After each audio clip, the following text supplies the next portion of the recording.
Sandali. Pupwede mo bang itikom ang iyong bibig? Hayaang sabihin ang aking ibig. Saan tayo paroroon kung ang higpit ay sa kamay ng iro? Saan pupulutin kung ang bahay nakasara sa ilog?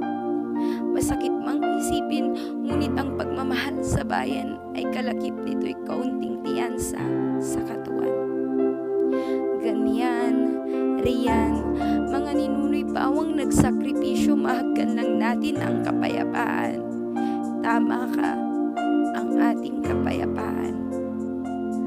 Katuwa ay nalimitahan, pagkat inuna nila'y kalayaan. Ngayon, sino tayo para ipagkait ang sarili sa pinakamamahal na bayan?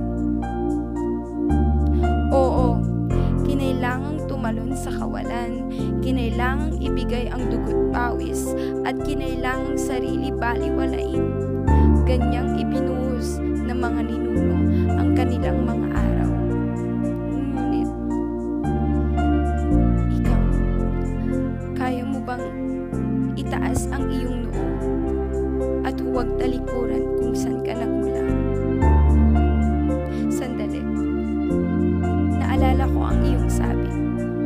Ang sabi mo sa akin nung isang araw, mahal mo ang Pilipinas. Aba, nagkakamali ka ata.